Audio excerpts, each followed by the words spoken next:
Contestants, you've just created a 2-course Christmas in July meal using chocolate and salmon as your core ingredients.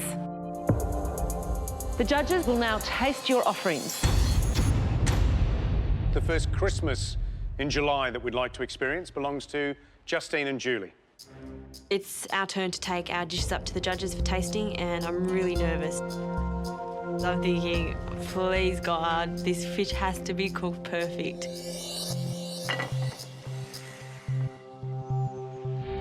It's a whole baked salmon with braised fennel and chestnuts and a tarragon cream sauce, and a warm chocolate cake with creme anglaise and chocolate coated almonds.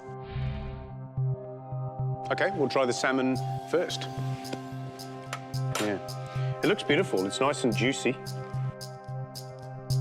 Down to, ooh, looks very juicy, actually. And what should happen is it should just push off the bone, which it does.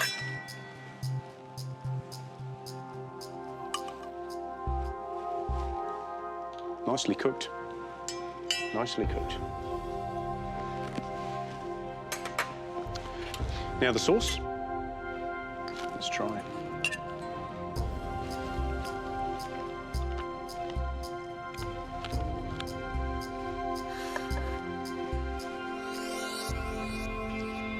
That salmon's really beautifully cooked. It's, you know, you're pleased, aren't you? Yeah. Now I've taken that first fillet off. The top fillet, you can see it's beautifully pink all the way through. It's rested. It's exactly how you want a piece of salmon cooked. The sauce is nice and creamy. Fennel's lovely and sweet. So good job, nice flavours, and I'll be happy to eat that. Thanks, Mary.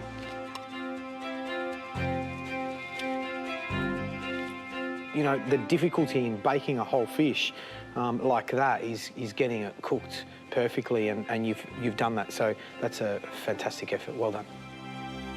When he says it's cooked perfectly, I'm like, thank God, thank you.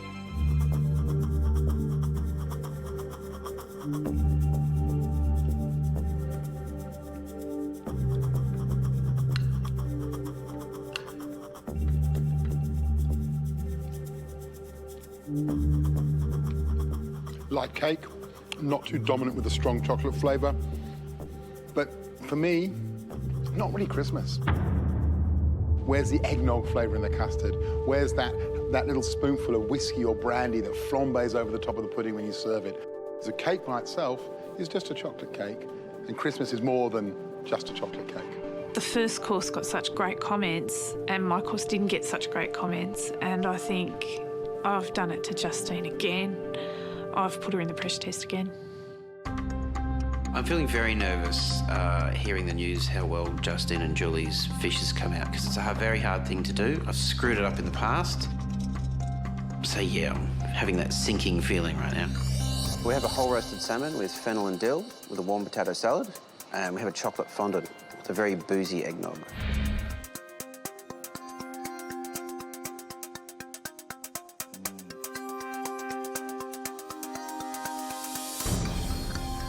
It's a little bit raw on the bone.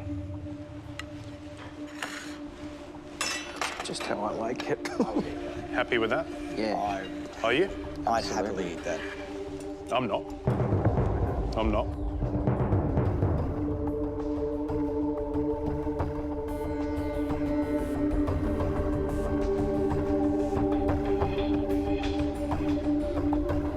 It's raw, there's no doubt about it. The potatoes, they don't do it for me. Is it Christmas in July? I don't know, I'm disappointed. It's not cooked. So, no, it ain't Christmas in July, because it needs to be cooked. Chris and I, all that we can really think about is throwing that salmon in the bin and forgetting about it.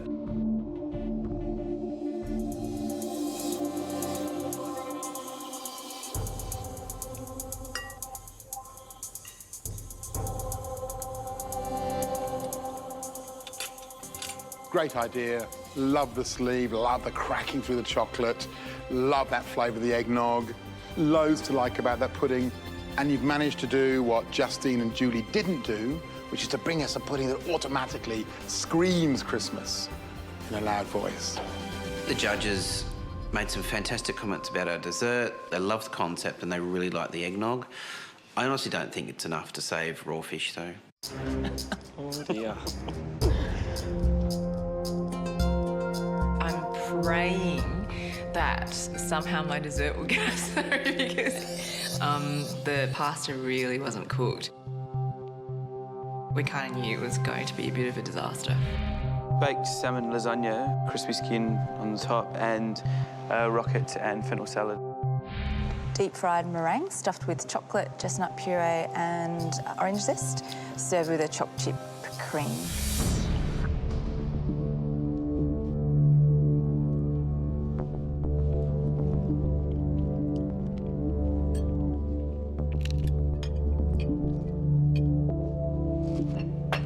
Pasta's not cooked. Stretchy, I don't have to eat it to know that, you know. It wasn't in the oven for long enough. Not very impressed, to be honest. Don't like it. Tastes like baby food with overcooked salmon folded through it. I still haven't learnt the art of simplicity, and sometimes I'm biting off too much. I love the sound of all that sugar cracking as you get into it. Sounds good.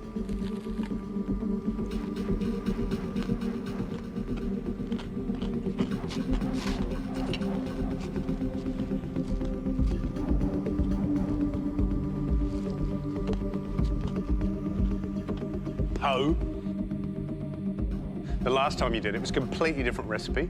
You had absolutely no idea what you were doing, did you? On the last one. But this one, you've nailed it. This is fantastic. I love it. That's got the lightest texture to it. It's like a donut, but it's so light. That's got to be my favourite dish of today. Thank you.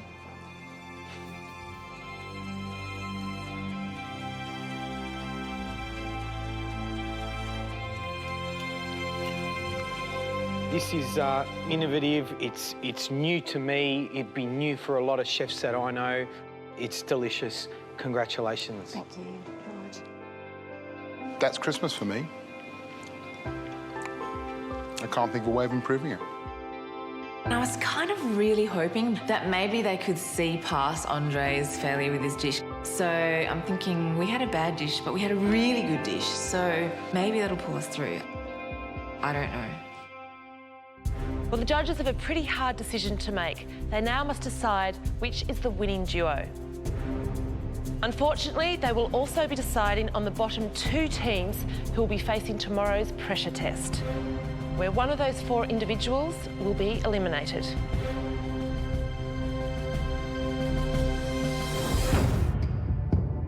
Well, the judges have a pretty hard decision to make. They now must decide which is the winning duo. And of course, one person from that team will be given the chance to fast-track their way to next week's finals. Unfortunately, they will also be deciding on the bottom two teams who will be facing tomorrow's pressure test, where one of those four individuals will be eliminated. I feel quite down, actually, because I think that Poe and Andre are going to win. I've just got to concentrate now and get myself into the right frame of mind for the pressure test tomorrow.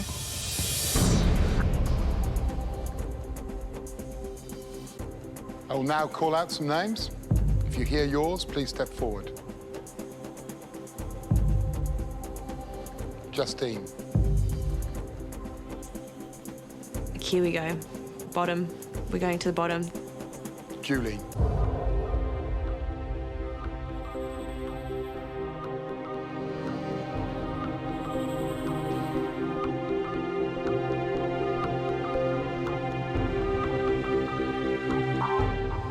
Congratulations.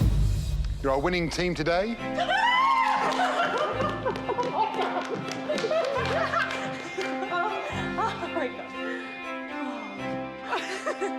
I couldn't control myself because I was so excited because it was this amazing relief to have won and not have to go to that horrible pressure test. Hugely relieved, like so relieved, like more relieved than I've been in a long, long time. No pressure test tomorrow. Sam and I are equally responsible for what happened. We attacked each dish together, we shared everything, we just let it kind of rumble along, and we're going to suffer the consequences. Knowing that Andre's dish didn't hit the mark at all, and knowing that mine was sort of kind of best dish for the day, it's no use crying over spilt milk. You just have to power on and not think about the past too much. Congratulations. We were quite tough on your dessert, Julie, but there wasn't a lot wrong with it. A couple of touches to make it more Christmassy, and we would have adored it. Justine, a whole salmon like that, cooked that well, with some great accompaniments. Gary, you could see his little heart went like that, a little skip when he tried it. He's a hard man to impress, and you really impressed him, so congratulations. Justine, Julie, I'm so excited for the both of you. That salmon is not an easy thing to cook, and you guys cooked it to perfection today, so you should be very proud of yourselves. We're proud of you. You both deserve it. Well done. Now, because you won today, then one of you is going to have the opportunity to face off against a celebrity chef, and the last time in this competition. Now, the tough decision now is that you two have to decide who's going to face off against that celebrity chef. I want Julie, I want you to do it. I know, and I think that you've already given one away. I think for her to say to me, I want you to do it, is an incredibly generous gesture. It's not an obvious choice because we've both done it. So I don't think it would be fair to just say, oh, well, beauty, thanks, Juzzy, I'll take it. So, Gary, have you got a coin? Why? We need to flip? We're going to flip. And Julie insists that we have to toss a coin. Ready? OK, heads. For Justine to cook off. Tails. Go on, Julie. Yes. That worked out. OK. So, Julie, you're going to face off against our choice of celebrity chef. OK. It's only a week till the finals. If I can skip the off-site challenge and be in the finals and have a couple of days at home, R&R, I would be very, very happy with that. Congratulations, Julie. Congratulations, Justine. Fabulous. I think you can go home and have a well-deserved rest. Thanks very much. Thank you. Thank you very much. Leaving the kitchen, I'm elated, I'm thrilled, I'm in a little bit of shock, but most of all, I'm relieved that I haven't hauled Justine into a pressure test. And I don't have to face it myself. Excellent.